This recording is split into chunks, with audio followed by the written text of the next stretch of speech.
그러니까 우리가 어떻게 되냐면 자신감 갖고 기쁘게 하나님 나라가 저기 있음을 바라보고 거기 속히 임할 것을 늘 기도하고 감사하면서 우리가 살아가야 되죠.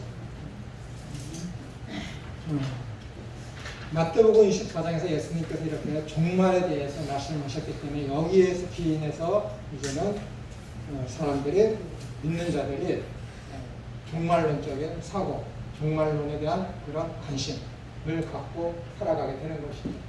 그래서 믿는 자들의 신앙의 삶은 어떻게 되는 것이냐면 오직 예수 그리스도만이 2000년 전에 오신 그 예수 그리스도만이 우리의 유일한 그리스도이시다. 그리고 그분이 오시는 그날은 때와 시기에 대해서 너희가 알 바가 아니라는 주님의 말씀에 입각해서 그 때에 대해서 관심을 갖는 것이 아니라 늘 우리는 오늘이나 내일이나 무슨 날 어느 때든지 간에 천국 복음을 증거하는 증인으로서의 삶을 으로만 살아가면 되는 겁니다. 그것이 우리의 자세, 그것이 우리가 깨어있는 것이죠.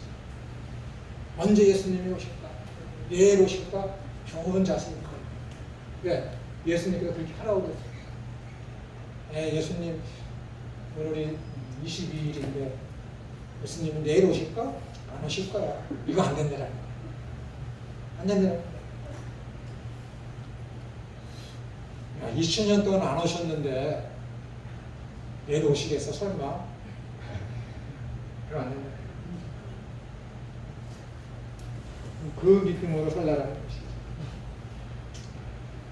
마태복음 24장을 이렇게 간단하게 마치고 표안으로 넘어가서 종말론에 대해서 이제 성경에 있지 아니한 얘기를 하면은 안 됩니다. 성경은 제가 늘 말씀드리지만은 예수 그리스도의 중심으로 해서 기독론적으로, 구속론적으로다가 해석을 해야 되는 거예요. 기독론적이라 하면 예수님을 주인공으로 하는 것이고, 구원론적이다라는 것은 주제가 하나님 나라이어야 된다는 것입니다. 그것만 여러분이 놓치지 않으면은 성경을 읽고 해석하는 데 있어서 많은 유익이 여러분에게 있을 겁니다. 자, 8강 종말론.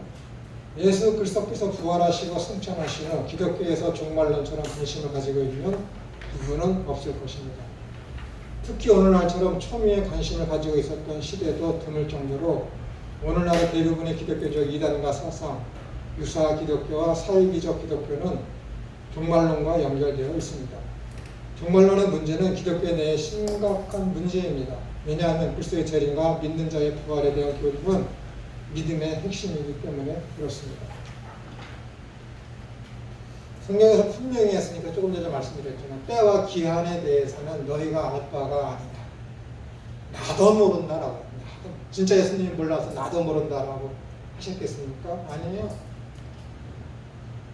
관심을 갖지 말라는 것이 정확한 날짜에 대해서 그런 것에 대해서 관심을 갖지 말라는 거야.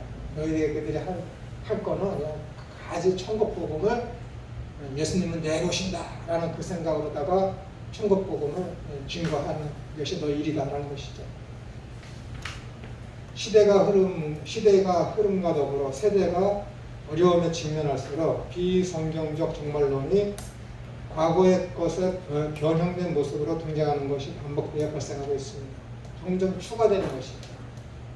예수님께서 이때 언제 재림하신다. 그분 어떤 모양으로 어떤 내용으로 오신다라는 것을 조금씩 변형되어서 계속해서 반복되어서 발생하고 있다는 것입니다. 이렇게 역사적으로 반복되는 비성경적 종말론 사건은 교회 내뿐만 아니라 사회적으로 문제를 일으킵니다. 가출을 하게 되고 재산 탕진도 하게 되고 회사를 그만두게 되고 그런 것들. 이제는 종말론 자체가 세상의 비아냥거리가 되었습니다. 사회적인 문제가 많이 있었죠. 특히 우리나라는 어떻게 된 거예요? 1987년인가요? 92년 다미 선교회. 그렇죠? 다미 선교회. 제가 다니는 교회가 성화교회였는데 그 다미 선교회 그 서울 연남동에 있는 그 교회도 성화교회였어요. 똑같아요. 또 한때 제가 권역 또 시에서 성악에 다닌다고 그래요. 그때 얼마나 대단했습니까? 수천 명이 우리 한 교회에 모여서 예수님께서 재림하신다고. 이장님이라는 사람은 그 9월 22일인가 그 날 뒤에 7개월 후에 자기가 받을 그 채권을 갖고 있었잖아요. 완전 사기꾼이잖아요. 요즘 7월에 또 네. 7월에 또 예수님이 재림한다고 준비하는 사람들 많다던데 올 들었어요? 7월에요? 들었어요? 아, 그거 들었습니다. 그런 사람 또 있어요? 있다는데 네. 어느 파들인지 몰라. 기다려봐야죠.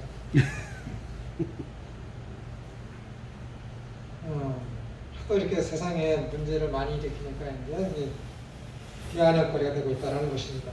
다음, 이단과 사이비적 기독교의 종말론이 아무리 문제를 일으키고 세상의 조롱거리가 될지라도 성경적 바른 종말론은 존재하며 천군 천사와 함께 전지전능하신 예수 그리스도께서 재림하셔서 세상을 심판하셔서 불신자는 영벌에 처하시고 믿는 자에게는 영생을 주실 것입니다.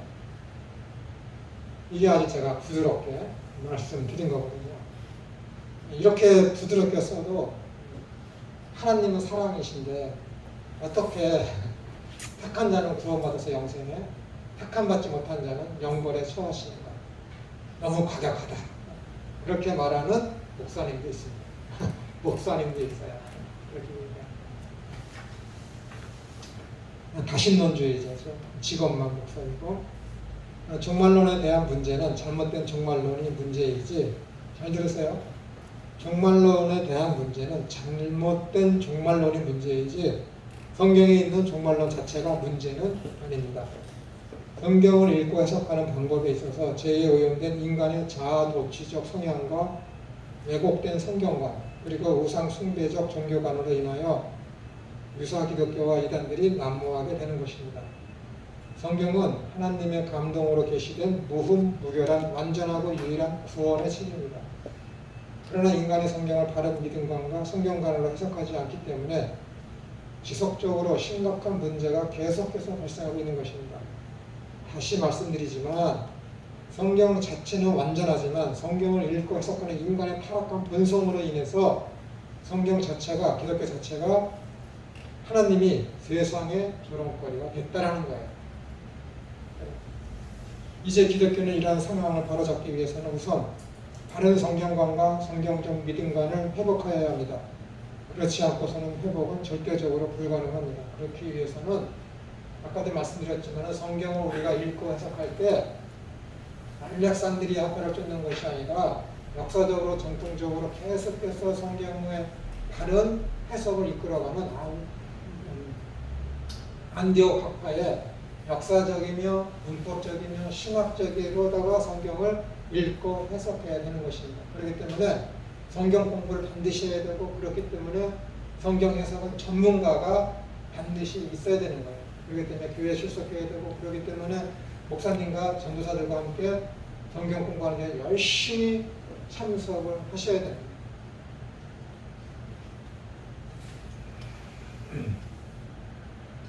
바른 성경관이 무엇일까요? 성경을 어떻게 읽어야 하나님께로부터 계시되어진 성경을 바르게 읽고 해석할 수 있을까요? 그 방법은 성경의 중심 주제가 무엇이며 쓰여진 목표가 무엇이며 핵심 인물이 누구인지를 알게 되면 될 것입니다. 그러나 교회는 지난 수세기 동안의 믿음의 본질이나 다른 성경관에 따른 신앙의 삶보다는 세상의 조류에 따라 도덕과 철학에 유입되고 만모니즘으로 인한 기복신앙이 대세를 이루고 더 나아가 교회 시대를 이끌어가시는 성령론에서는 은사가 지나치게 강조되어 성경에서 말씀하시는 창조의 근본 목적에 따른 성도의 복음적 삶의 형태와 방향성을 망각하여 교회와 성도의 거룩한 삶을 상실하였습니다.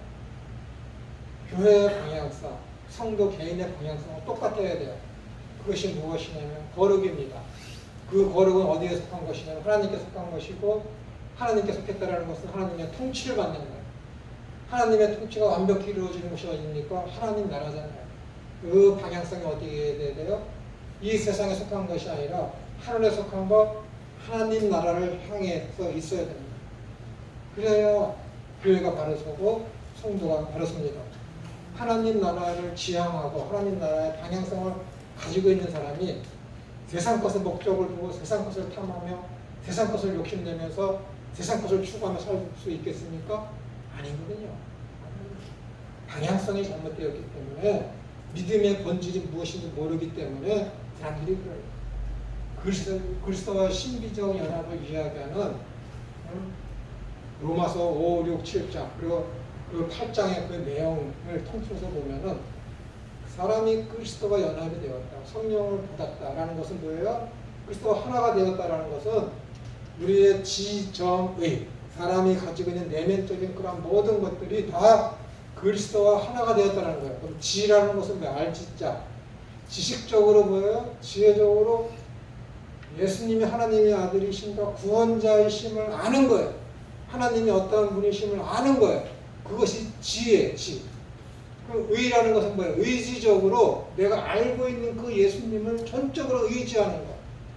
그분의 뜻대로 삶을 사는 것. 그것이 의예요. 그럼 정이라는 것은 뭐예요? 지정의에서 정. 감정적으로 내가 하나님의 말씀에 순종할 때, 그 뜻대로 삶을 살 때 내가 기쁨을 누리며 감사하는 것. 그것이 그리스도와 하나가 됐다는 거예요. 그것이 그리스도와 연합된 증거입니다. 지정의로다가 그리스도를 알고 하나님을 알고 감정적으로 그분의 말씀에 순종하는 것이 너무 기뻐. 그래서 그분을 늘 의지해. 이것이 그리스도와 우리가 연합되었다라는 증거입니다. 주님의 말씀에 순종했는데 기쁘지 않아? 곤란하지 않아. 하나님 나라에는 먹는 것과 마시는 것이 아니라 오직 의와 희락과 화평이라. 의. 하나님의 뜻대로 삶을 살아. 의와 희락. 근데 기뻐. 그러면서 어떻게 돼요? 내가 손해를 봤는데도 불구하고 이웃을 원망하지 않고 그와 평화를 이루며 살아. 이게 하나님 나라예요. 얼마나 간단한 얘기가 어렵죠? 해보세요. 해보세요.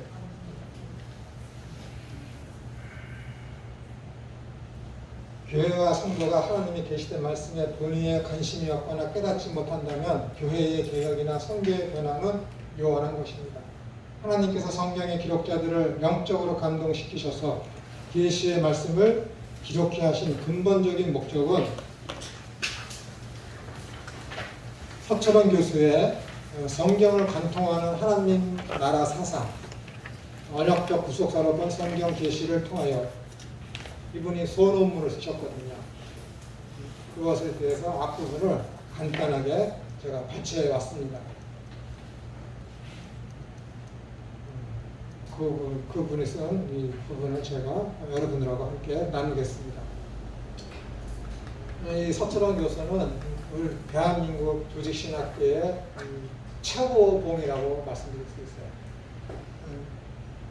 조직신학을 한 사람 중에 이분의 영향을 받지 않은 사람이 없죠. 화란에 있는 그 자유대학이라는 곳에서 그분은 학위를 받고 오셨죠. 손봉호 교수도 거기서 학위를 받고 왔는데 손봉호 교수는 철학 박사를 딴 거고 이 서철원 교수는 거기서 신학 박사 학위를 땄어요. 저는 신학대학에 가서 신학 박사 학위를 딴 거라 신학대학에 가서 철학 박사 학위를 딴 거랑 완전히 천지 차이죠. 천지 차이. 이분이 훨씬 뛰어나죠. 손봉호 교수보다도 훨씬 뛰어나요. 여러 가지 일화가 있으면 이분을 완전히 디스하는 것 같아서 말씀을 못 드리고 어쨌든 이 서철원 교수가 대한민국 최고의 조직신학자라는 것을 여러분들이 아시는 분입니다. 그래서 이분이 지난 3월인가 책을 이제 조직신학 전권을 써서 내셨거든요. 근데 이분이 쓴 게 아니에요.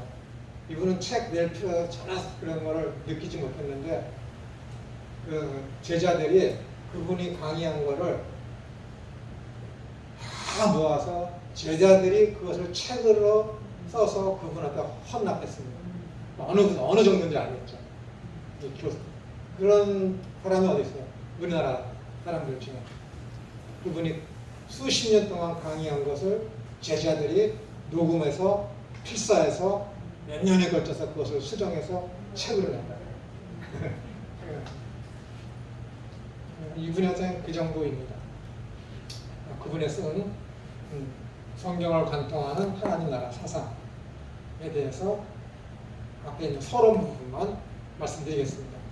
서교서는 우리가 때를 얻든지 못 얻든지 부단히 성경을 공부하며 그것이 의미하는 바를 신앙과 생명의 도리로 붙잡고 살아갈 뿐만 아니라 지속적으로 전해야 하는 일차적인 목적은 모든 사람이 구원을 받으며 진리에 이르기를 원하시는 하나님의 간절한 소망 때문입니다.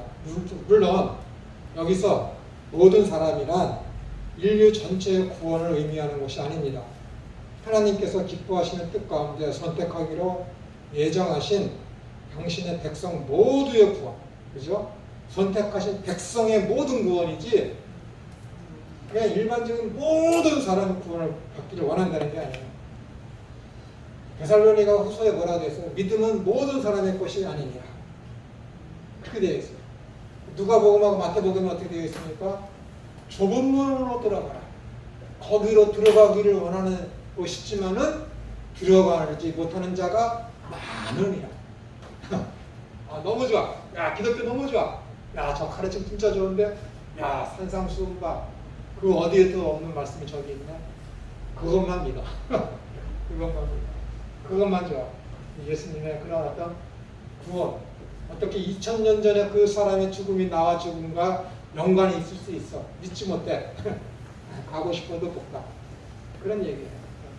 성령이 임하지 아니하고서는 2000년 전에 예수 그리스도의 죽음이 나에게 영향을 미친다? 받아들이지 못해. 성령이 임하시면은 그게 된다는 것이죠. 그래서 그것을 중생, 거듭남, 하늘로부터 다시 태어난다 라고 얘기하는 거예요. 그래서 그게 대단한 것이죠. 그게 진짜 기적이죠. 하나님께서 기뻐하시는 뜻 가운데서 선택하기로 예정하신 당신의 백성 모두의 구원을 제한적으로 가리키는 말씀입니다. 성경은 결코 보편 구원론적 관점을 허락하지 않습니다. 오히려 제한 속죄에 근거한 제한 구원을 강조합니다. 예수님이라는 이름 속에서 이런 사실이 극명하게 확인됩니다. 마태복음 1장 28절에 보시면은 아들을 낳으리니 이름을 예수라 하라. 이는 그가 자기 백성을 저희 죄에서 구원하죠. 자기 백성을 저희 죄에서 구원하는 것이지 모든 사람의 죄를 모든 저희 죄에서 구원할 자이시니 라고 하지 않았어요. 자기 백성. 그래서 누가복음에서 어떻게 됐어요? 천사의 수태고지가 있을 때 하늘에는 평화, 하늘에는 영광이요 이 땅에서는 기뻐하심을 입은 자, 기뻐하심을 입은 자들의 평화로다. 기뻐하심을 입은 자에게만 평화야. 기뻐하심을 입은 자, 하나님으로부터 기뻐하심을 입은 자. 그렇지 않은 사람들한테는 뭐예요? 재앙이지, 재앙, 심판이지. 그렇습니다. 예수님은 하나님이 잃어버린 백성을 찾아 구원에 이르게 하기 위해서 성육신의 방식으로 세상에 오신 하나님의 본체가 되시는 분이십니다. 이러한 이유로 합당한 기독교 신앙의 정체성은 바른 계시관의 정립에서 비롯됩니다. 곧 믿음은 들음에서 나오고 들음의 내용은 글쎄 말씀에 철저히 근거를 두게 된다는 것이 성경의 증언입니다. 때문에 청중 모두가 공감하는 수준 높고 깊이 있는 설교를 제 아무리 은혜롭게 선포한다 할지라도 마치 누구처럼요? 오리겐처럼 알렉산드리아 학파처럼 그렇게 선포했다고 할지라도 그것이 성경의 본문이 말하는 바 하나님의 본의에 일치하지 않는다면 계시 의존적 설교와는 무관한 자의적이고 자기 기만적인 설교에 불과하게 되는 것입니다. 결과적으로 사람의 유익을 구하며 청중을 즐겁게 했을지는 몰라도 하나님과는 관계도 분깃도 없게 된다고 성경은 엄히 경고하고 있습니다. 마태복음 7장 이게 무슨 내용이죠? 누가 내 형제며 내 자매인가? 아버지의 뜻대로 하는 자. 이렇게 이야기하고 있죠. 천국은 누가 들어가는가? 나더러 주여 주여 하는 자가 천국에 들어가는 것이 아니라 하나님 아버지의 뜻대로 하는 자가 천국에 들어간다. 그 말씀이잖아요. 그럼 로마서 10장 2절 3절 이것도 동일한 말씀이고, 문제는 사람의 관점이 아닙니다. 성경을 볼 때 사람의 관점으로 성경을 보시면 안 된다는 거예요. 저자가 하나님이시기 때문에 하나님의 관점입니다. 천상적 시각 말입니다. 따라서 본문이 말씀하는 천상적 의미를 세상적 관점과 질서 속에서 접근하게 될 때에 거기에는 자의적 해석과 편의적인 적용만이 난무할 뿐입니다. 저나 여러분이 성경을 읽고 해석할 때 이것과 많이 싸워야 되는 거예요. 자의적 해석과 편의적인 적용. 그렇지 않기 위해서 원어를 하셔야 돼요. 그래야 돼요. 어쩔 수가 없어요. 그것은 넓은 길의 신앙관일 수는 있어도 결코 좁은 길의 신앙 여정과는 무관합니다. 그 결국은 사망과 생명 그리고 심판과 구원만큼의 양극화 현상을 초래할 뿐입니다. 저는 목회는 아무나 하는 게 아니에요. 아무나 하는 게 아니에요. 사람들이 원하는 거 그걸 다 패망이죠. 하나님께서 분명히 아브라함을 통해서 왕을 주겠다. 아브라함을 통해서 왕을 주겠다 했습니다. 근데 이스라엘 초대 왕은 사울이잖아요. 다른 사람들보다 그 어깨가 머리만큼 더 올라갔다고 얘기하고 잘 용모 수려하고 부유하고 백성들이 원하던 왕이었죠. 그런데 어떻게 된 거예요? 실패의 본보기. 인간의 너의 노력과 수고는 전혀 쓸모없다라는 것이죠. 그래서 자기 먹던으로서 사람들한테 무치하고 늘 양치기로서 양과 함께 살면서 옷도 더럽고 가까이 가기에 역겨운 냄새가 항상 냄새나는 그런 타입을 하나님이 택하셨죠. 하나님의 관점과 하나님의 관점이 여전히 달라요. 저 같으면은 욥이 아브라함 같은 시대 사람이었잖아요. 저 같으면은 욥을 선택했을 거예요. 동방의 의인이라, 부자, 자녀도 많아, 사람들로부터 다 존경을 받아. 그런 자를 삼아서 믿음의 조상으로 삼았을 거예요.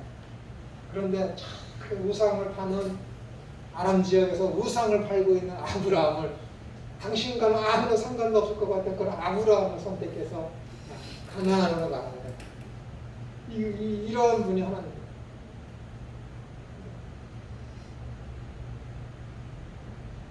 정말 보잘것없는 사람들, 세상 사람들로부터 주렁거리가 될 만한 그런 낮은 사람들을 하나님이 부르셔서 이렇게 영적으로 높이 세워주시는 거예요.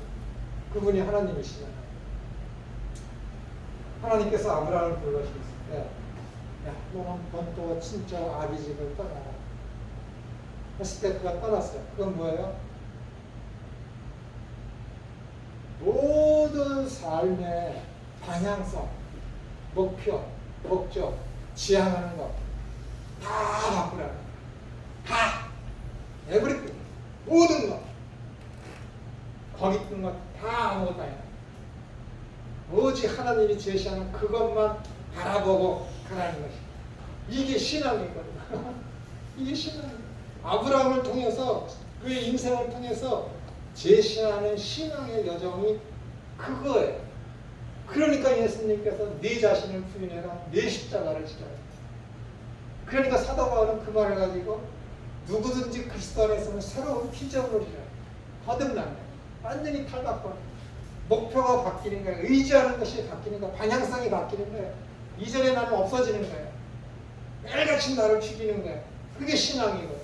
그러니까 사도 바울이 나는 매일 죽노라 라고 이야기해요. 나는 개인 죄인의 캐스라라고 고백하니까 안 되니까. 그럼 아브라함이 우리의 믿음의 조상이라고 합니다.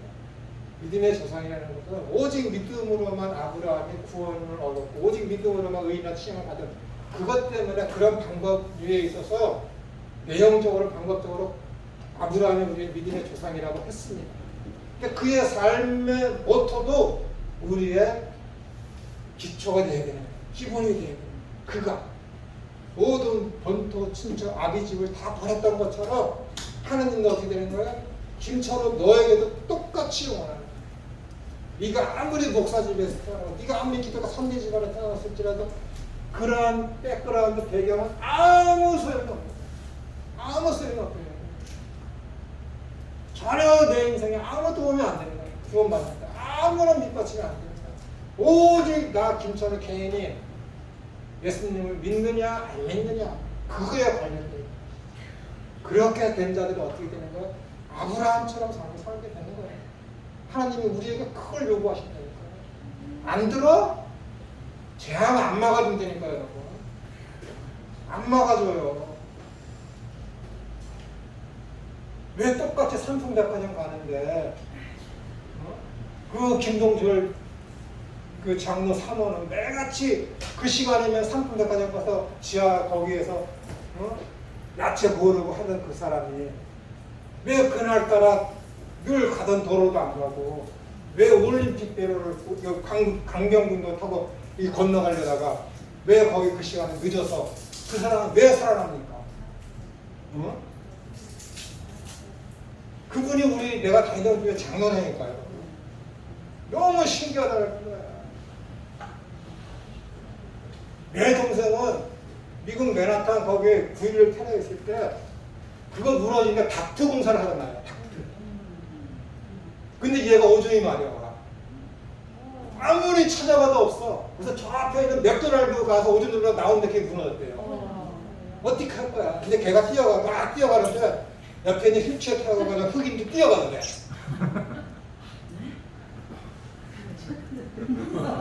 그러는 거야. 초인적인 힘이 나타나. 급하니까 안수맨도 막 서겠구나. 내 동생이 그러는 거야. 너무 신기하더라. 자기가 오줌 눌 것도 아닌데 왜 하필이면 그날따라 정신이 없어서 화장실을 그 층에서 찾지 못하는 거잖아. 천정에서 일어나다 내려와서 앞에 보이는 맥도날드로 뛰어가는데 눈에띄니까요. 그거 어떻게 하는 거야? 왜 어떤 사람이 여기다 들어가서 죽냐고. 걔가 그걸 알았겠어요? 내 동생이 그걸 원했겠어요? 아니야.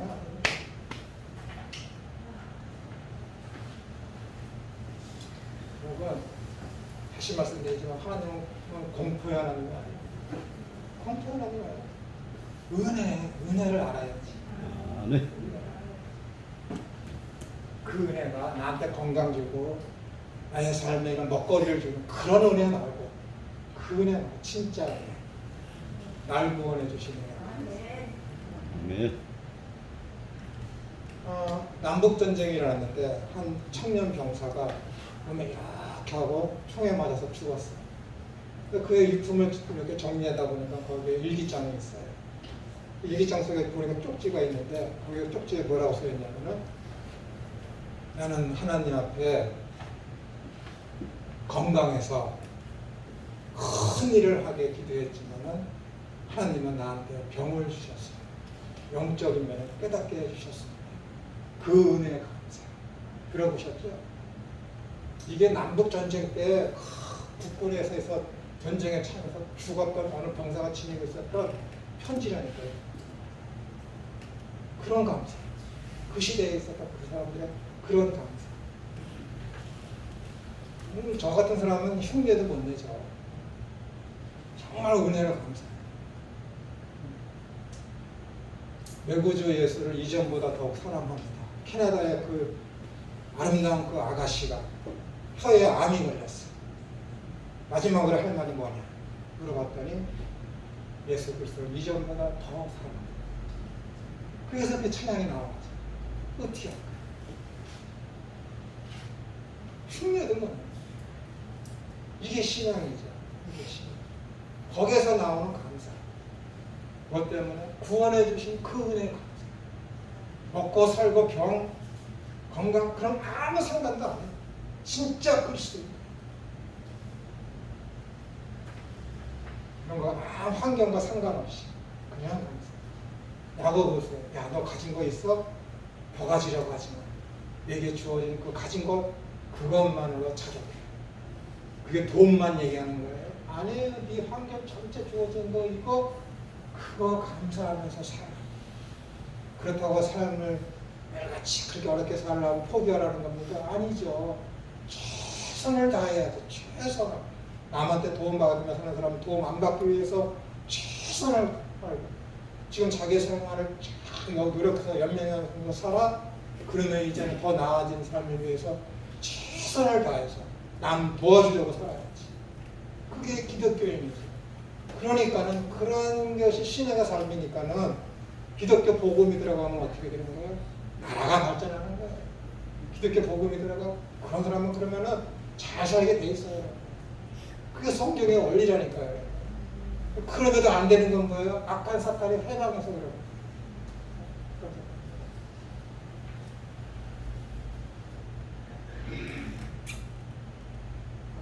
그다음 문제는 사람의 관점입니다. 하나님의 관점입니다. 천상적 시각 말씀입니다. 따라서 본문에 말씀하시는 천상적 의미를 세상적 관점과 질서 속에서 접근하게 될 때에 거기에는 자의적 해석과 편의적인 적용만이 난무할 뿐입니다. 그것은 넓은 길에 신앙관 일수는 있어도 결코 좁은 길에 신앙 여정과는 무관합니다. 그 결국은 사망과 생명 그리고 심판과 구원만큼의 양극과 인상을 초래할 뿐입니다. 그렇기 때문에 내가 믿는다고 하는데 그 믿음이 잘못되어서 자기 자신은 하나님 나라에 들어갈 줄 알았는데 아니죠. 슬피 이를 갈며 슬피 울게 되는 그런 신사가 될 수 있는 거예요. 믿음의 질 때문에, 믿음의 내용 때문에. 이와 관련해 성경을 읽고 하나님의 자기 계시서라고 말합니다. 이는 창세전 영원하신 목적과 작정으로서 세상 만사와 만물을 향하신 하나님의 선하신 뜻이 오직 성경을 통해 계시되고 있음을 가리킵니다.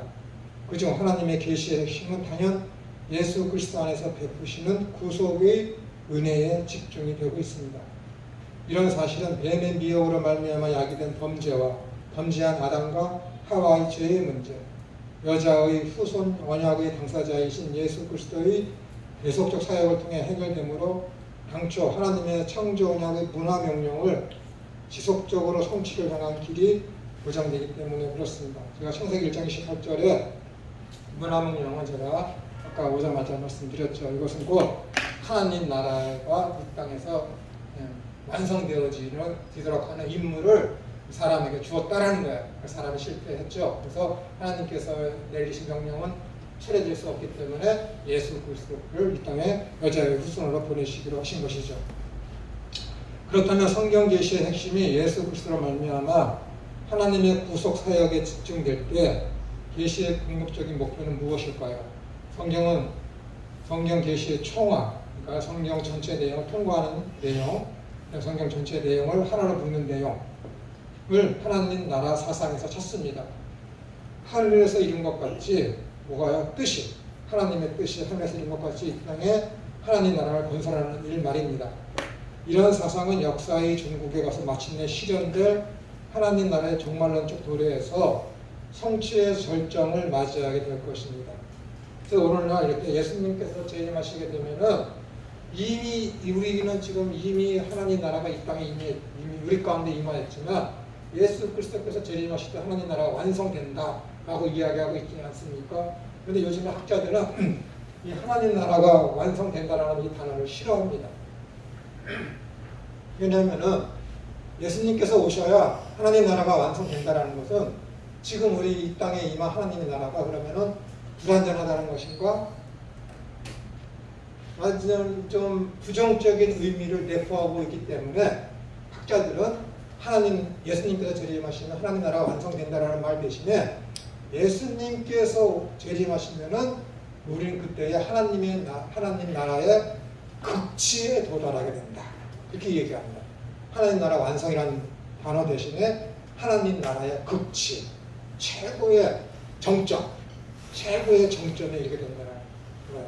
저도 이제 그 용어를 들어서 이제 고치려고 얘기하는데 30, 40년을 그냥 하나님 나라 완성이라는 단어를 계속 써갖고 잘 고쳐지지를 않더라고요. 근데 그 말에 좀 맞는 것 같아요. 맞는 것 같아요. 하나님 나라에 어떤 지금은 부분적으로 맛을 보고 있지만은 그리스도께서 재림하시게 되면은 완전한 맛, 극치에 도달하게 되는 것이죠.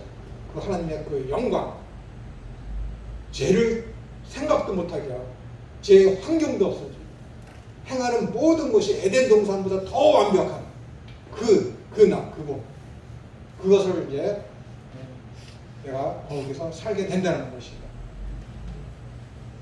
제가 아까 말씀드렸죠. 왜 우리가 삶에 있어서 내 목적과 꿈을 이루기 위해서 최선을 다해야 되는가? 죄 때문이잖아요. 죄. 근데 그 하나님 나라의 극치에 도달하게 되면은 나의 최선이 필요 없어요. 지금처럼 이렇게 땀을 흘리고 내 목적을 이루기 위해서 이렇게 가슴 아파하고 가슴 저려하고 불안해하고 그러한 일이 전혀 없는 거예요. 얼마나 행복하겠습니까? 그것만 한 부분인데 그것만 생각하더라도 내 무엇을 이루기 위해서 누가 내가 이루어진 이 열매를 가르쳐가면 어떻게 할까? 나의 수고가 땅에 떨어져서 헛것이 되면 어떻게 할까? 지금 그런 거 많잖아요. 왜 그런 게 필요 없어? 아침에 내가 이거 물건 갖고 어디 가야지 했는데 모르고 빠뜨리고 나왔어. 속상하잖아요. 그런 일이 전혀 없는 거야. 그런 일이 전혀. 저는 있는 휴대폰을 자주 찾아 두고 오거든요. 그러면 하룻밤은 그냥 드는 거야. 다음날 그냥 그러면 문자가 이만큼 와서 너 어디 아프냐, 너 죽었냐, 너 이민간이냐 그 문자가 들어와 있어요. 귀찮죠. 근데 하나님 나라의 극치가 되면은 아무 병도 없어, 아무 고난도 없어, 망각도 없어, 건방짐도 없어. 얼마나 좋겠어요. 그건 한 부분이지만 가장 깊은 것은 하나님에 대해서 모든 것을 알 수 있다는 거죠. 모든 것을. 하나님의 궁금증. 하나님 왜 선악과를 만들었어요? 제가 한 말이 맞나요? 물어볼 게 너무 많지. 왜 저한테 이런 아내를 줘서 이렇게 행복하게 했어요? 이런 말은 꼭 전해주세요. 저는 그렇습니다. 내가 먼저 죽거나 내 아내가 죽거나 그때 좀 이렇게 더 잘해줬습니다. 그런 마음 들지 않게 해달라고. 그래도 안 돼. 근데 확실히 하나님께서 그런 마음 갖게 이렇게 이끌어 가시고 내 삶을 이렇게 이끌어 가시니까는 수년 전보다는 훨씬 덜 속상하고 덜 다투고 그렇게 돼요. 말씀이 그렇게 이끌어가요. 그다음 그렇다면 성경 제시 핵심이 예수 그리스도로 말미암아 쉬었다 해야 되네요. 몇 분이 할까요? 50분.